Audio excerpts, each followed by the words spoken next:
Anybody who does not support the UPC is automatically branded as a guerrilla. The district of Bushenyi, the nearest district to Rwanda, the most affected area, I suppose, has all the executive of DP and UPM in detention. The whole executive is not in the country, it's in Ruzira. People like the General Secretary, Mr. Mukaira, people like the Chairman, Tuguruwayo, those men are in detention now. Cattle trucks were first to bring their human cargoes to scenes of jubilation in Kampala. These were Uganda's voices of discontent and opposition to the old Obote regime. Voices silenced in jail. They were locked up, some for 5 years, and held without trial or reason. Their detention could have gone on indefinitely. Excited relatives, many of whom didn't know whether their men were dead or alive, tried to burst through in the scramble to recognize faces. They poured onto the streets of Kampala to freedom, defiant in the belief that their resistance had helped in Obote's downfall. The timing, 2 weeks after the coup, came because there could be no hope of national reconciliation without it. 1,400 were freed, among them women, some carrying the children they'd given birth to in prison. Political activists, youth leaders and suspected guerrillas, as well as this man, an ex-minister, were given a hero's welcome.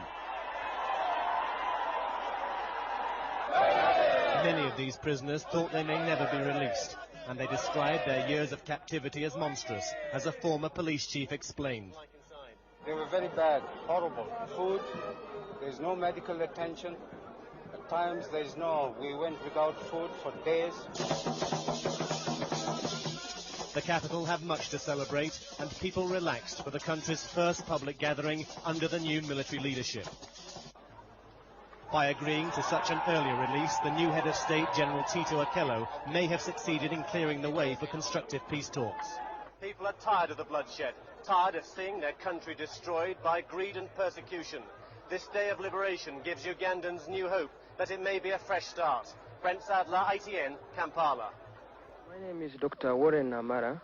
I was arrested in the mid of November 1982 from theater in one of the hospitals in Kampala. I was operating on a woman who had a problem of delivery, and some 2 men forced their way into theater. And they asked me whether I was Dr. Namara or another doctor. I asked them what they wanted, but they were not willing to listen to the story. So all they did, they grabbed me by my own armpits and threw me out to a waiting car, a UVO 192 Peugeot 43. And I have never known what happened to the lady I was operating on. I don't know even what happened to the baby, because this was supposed to be a cesarean section.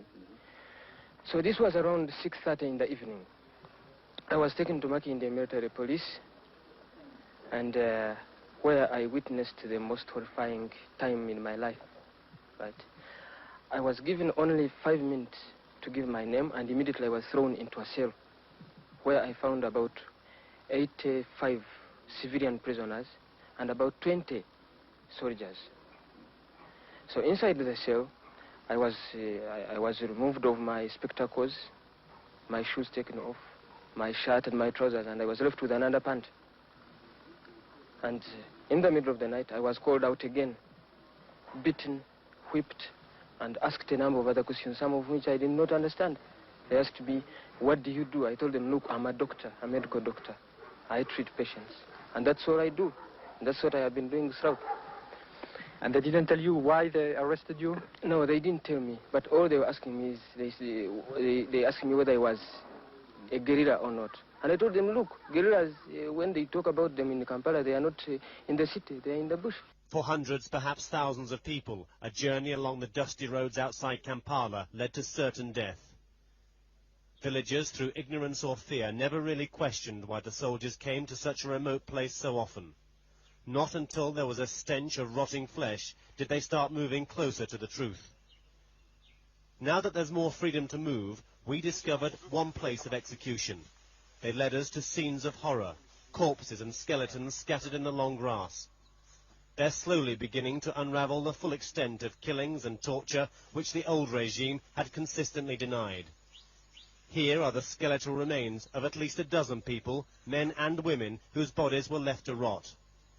They say that more than 300 people were executed here. Many of the bodies were taken away for burial by relatives. The bones that remain will never be identified.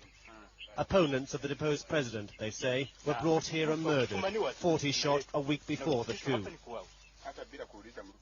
they cut you and they suspect that you are one of the guerrillas, no question. When you are brought here, it's just only to be shot. And who shot them? The soldiers. The Bote's men? Yeah. Amnesty International, who were the first to reveal the scale of murders and tortures under Obote's rule, believed that at the worst periods up to 1,000 people a month were being murdered and dumped in remote places like this.